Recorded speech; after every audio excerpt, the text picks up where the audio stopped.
All right, peace and greetings, YouTubers. So can we take some time to talk about what's happening here in Washington, D.C.? Now, if you weren't aware, the president has initiated a federal takeover of the city of Washington. And so, as I'm watching the press conference that was held today, I'm listening to this man go on and on about how it's just so out of control here and outrageous to the point where the crime is just off the scales. There's not even a way to measure it. It's so bad out here. The murders and the this and the robberies and the violence and so on and so forth. And it's to the point where the National Guard will be here at 6 p.m. Pam Bondi will now be in charge of the Metropolitan Police Department because they're going to be federalized. The National Guard has free reign to do whatever they need to do to cut this crime down. And I'm sitting here watching thinking like, is there something that I missed from last night? Like, what in the New Jack City did I miss? Right? Because I'm like, it must be really bad if the National Guard is coming in, because even when we go back to January 6th, it took 6 requests before the National Guard came. So the folks that was out there busting out the windows and slapping the cops around had 3 hours to do whatever they want before the National Guard was called in. So I'm thinking whatever happened that I missed must be worse than January 6th, and I must have been sleeping really hard to miss that. And so I'm like, what could it have possibly been? Because even with the idea of sending in the National Guard or federalizing control of a city or taking federal control of a city because it's just so dangerous and so out of control, I start thinking of all these other instances across the United States where I'm like, did they have the National Guard go to Las Vegas that one time when the guy had shot the 413 people through the window and killed 60 of them? I'm not sure. Somebody check into that. I'm trying to think, right? So either way, I'm thinking whatever happened must be really bad. It must be something like it was a group of folks cutting people's heads off at the Lincoln Memorial and I just missed it. And so when I finally saw and read about what the actual issue was, I said, okay. All right. So all of this hoopla and 1,500 National Guard troops and everything, this is centered around an attempted carjacking by some 15-year-olds. Unarmed, by the way. Okay, the reality is, this is not about crime. This is really about Donald Trump being able to hammer down and see how far he can press his powers. Because again, we're inching closer and closer to a dictatorship under this guy anyway. Every day is a new extremity. And because he's now surrounded by nothing but yes men, we have a compromised Congress as well, and the Supreme Court is always in his corner, he can pretty much do whatever he wants. And day by day, it only gets worse as more powers are stripped away from what you call the checks and balances. He'll sit here and talk about law and order and trying to fight crime, but you see how hard he's working to try to get this Epstein file stuff to go away. And so as you look into the backstory, there's a guy named Edward Coristine. Now Edward also went by the online persona of Big Balls, and at the age of 19, he was brought in as a senior advisor for DOGE. Remember, DOGE is the group, the Department of Government Efficiency, that was going to go in and combat all of the government waste and the fraud that has never been found, by the way, as far as this fraud. But I can tell you what's fraudulent, the $21 billion that's been wasted in tax dollars. Another conversation for another day. Anyway, what was being reported is that while Big Balls or Edward was out in DuPont Circle at 3 a.m., he was attacked by a group of 10 youth who tried to steal his car, but he was able to fight them off and save his car, but he got beat up pretty bad and they stole his iPhone. That was the initial story. Now the story's kind of jumped and shifted, and because first of all, I was like, 10 people trying to steal one car. Like, how does that work? Because I mean, only about 5 of them. You might be able to fit maybe 6 or 7 if they're small in the car. Where are the rest going? Are they gonna walk and run behind the car, or hop on the back of the hood and ride off into the night like they do in the movies?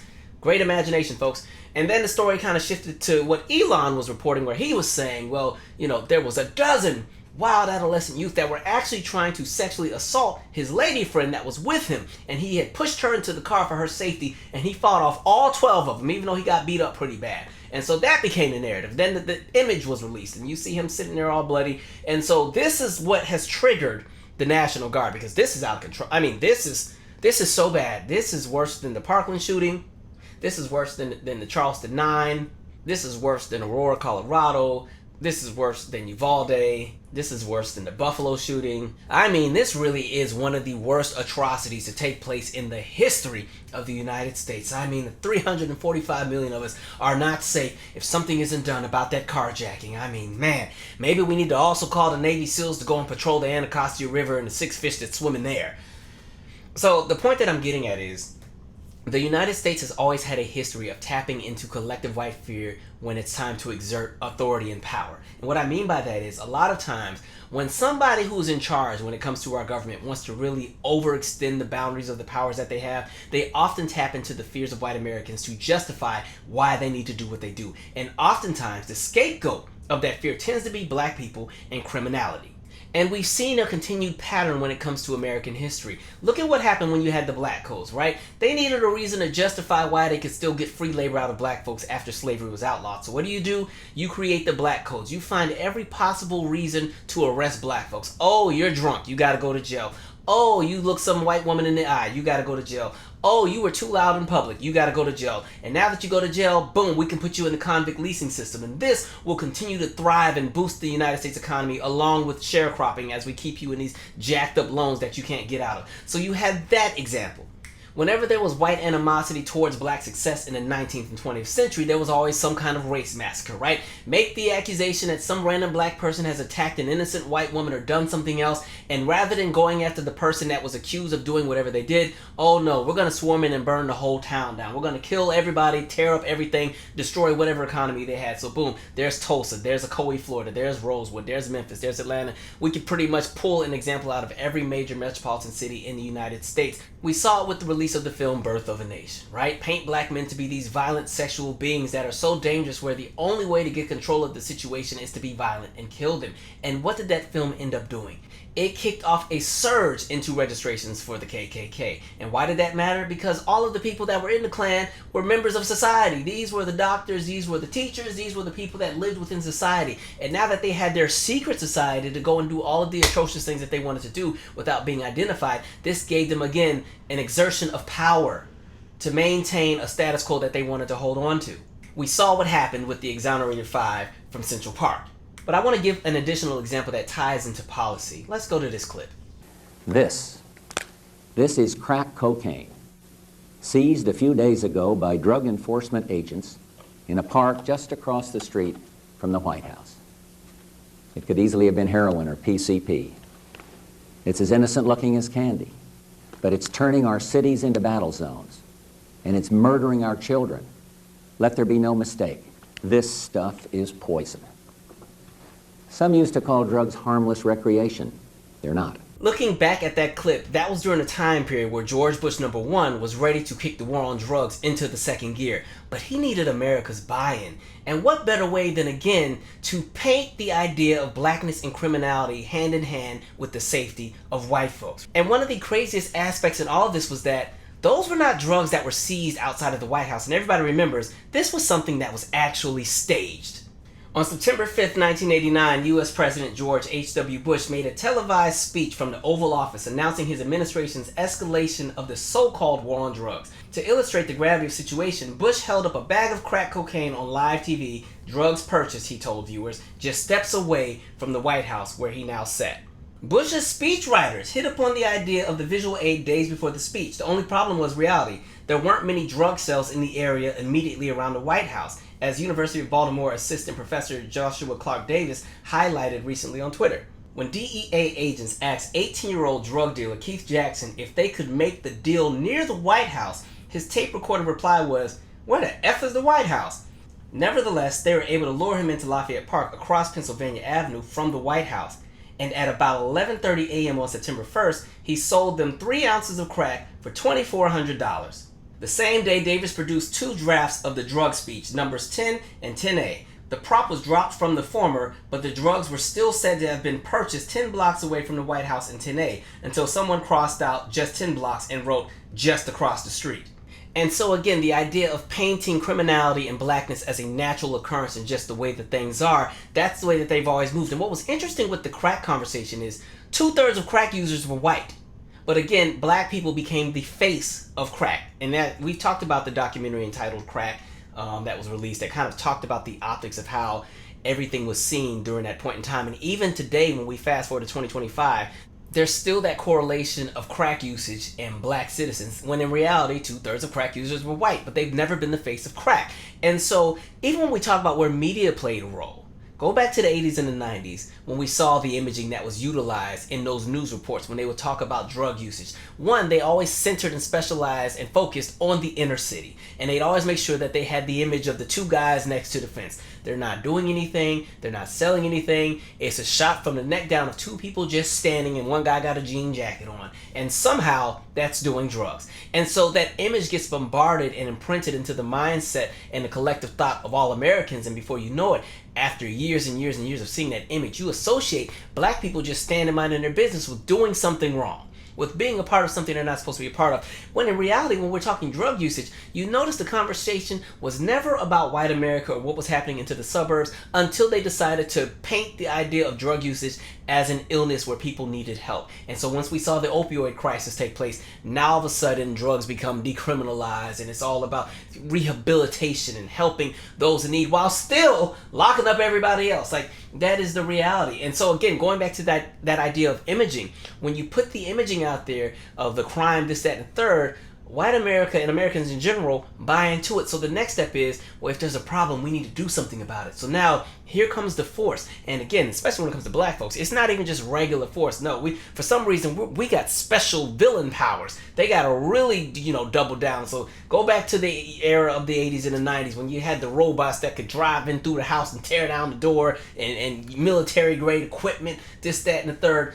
That is the reality. And so it goes back to that idea of even when they would deputize citizens during a lot of the race massacres like Tulsa, where every white man and boy that was of age, at least like 12 or 13 in Tulsa, were deputized to serve as the law and go and do whatever they wanted in the name of, again, the status quo. We've seen that before.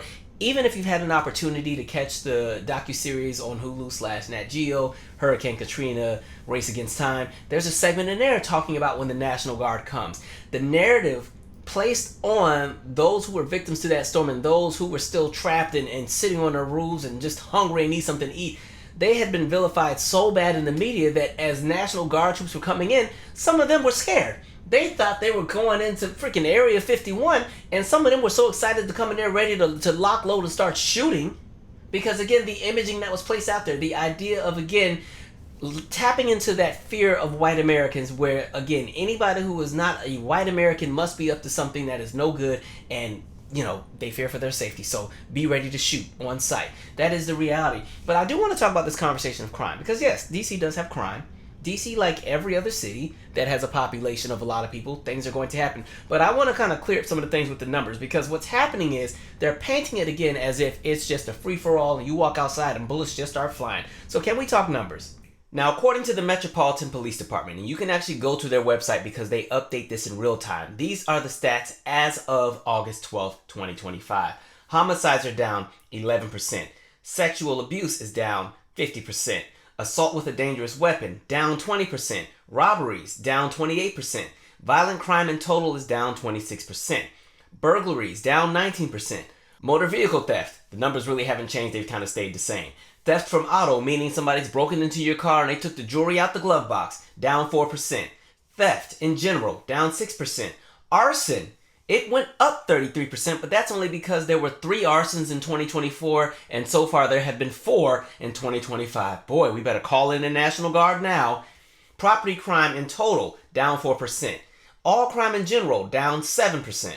And again, this is just showing the decrease in crime from 2024 to 2025, where again, there was also a decrease in crime from 2023 to 2024.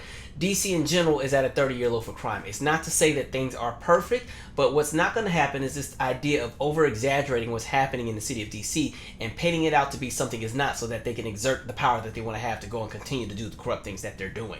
And even when it comes to the crime stats, they don't even have their numbers right, because they were just talking about how, crime is down in DC. Now all of a sudden it's out of control. Go to the clip. Our capital city has been overtaken by violent gangs and bloodthirsty criminals, roving mobs of wild youth, drugged out maniacs and homeless people. And we're not going to let it happen anymore. We're not going to take it. No, Eddie's very talented. Crime is down in Washington, D.C. Street crime, violent crime by 25%. And people have seen, they've noticed a big difference. And the murder rates are plummeting. We are now able to report that the murder rate is on track to be the lowest in U.S. history, in modern recorded U.S. history, thanks to this team behind me and President Trump's priorities. But I want to go a bit further because I want to give an additional example.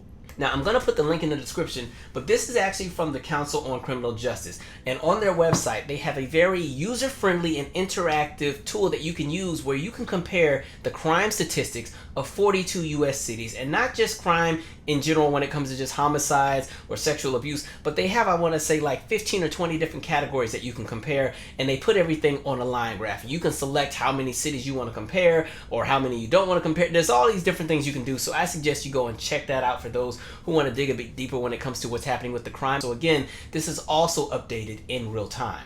For me, it's a conversation of make it make sense, because one, when you look at the people that Orange Man has pardoned, this doesn't add up with the ideals and the ideology of the crime that he wants to prevent, in addition to the fact that this fool got 34 convictions himself. And I hate the fact that they've also targeted those who are unhoused in this conversation and in this aggression that's now here. The president will go on to state, "I'm going to make our capital safer and more beautiful than it ever was before. The homeless have to move out immediately. We will give you places to stay, but far," in caps, "from the capital. The criminals, you don't have to move out. We're going to put you in jail where you belong. It's all going to happen very fast, just like the border. We went from millions pouring into zero in the last few months. This will be easier. Be prepared. There will be no more Mr. Nice Guy. We want our capital back. Thank you for your attention to this matter." And when you look at the bigger picture, when we're talking about a lot of those who are unhoused, a lot of these people actually have jobs and work. But the problem is housing is so expensive, people still can't afford a place to stay, and there's so many that are in shelters. A 2021 study from the University of Chicago estimates that 53% of people living in homeless shelters and 40% of unsheltered people were employed, either full or part-time, in the year that people were observed homeless between 2011 and 2018. It's just all crazy to me. And the fact that somebody hopped in my social media and was like, "You should have more empathy for Edward Coristine," or whatever. I was like, I'm supposed to what? Oh, let me show you who you're expecting me to have empathy for. A third employee of billionaire Elon Musk's Department of Government Efficiency is under fire for his disturbing online footprint, which includes registering URLs featuring racial slurs and references to rape and child sexual abuse. On Wednesday, the Elon Musk-based news site MuskWatch reported that a member of the Doge team, 19-year-old Edward Coristine, created multiple disturbing URLs, including kkkiscool.club, rapingwomen.club, and childporn.store. Coristine also created URLs that included the N-word and referenced slavery, and URLs promoting the use of date rape drugs. Anyway, we will see how this all unfolds. Again, this is just his test run to see how much he can get away with. And for parents, especially here in DC, really tap in with your kids. Let them understand that this is not the time to want to see how invincible they can be. Because we are in a space right now where it's anything goes. And God forbid if an example is made out of one of these kids because of some trigger-happy person that thinks they're enforcing the law.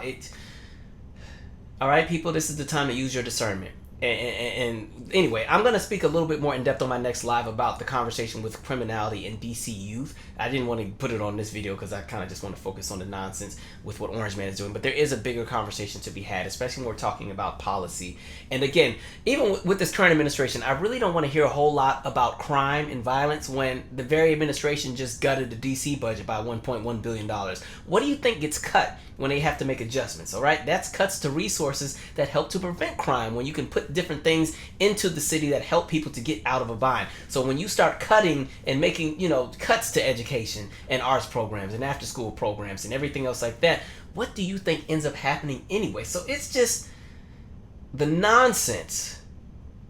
Make it make sense. Anyway, for those who are subscribed, we're going live this week. I think we're actually going live Tuesday, which might be today by the time this video uploads, so we'll see. But anyway, I'm out. Share your 2 cents. Stay safe and subscribe.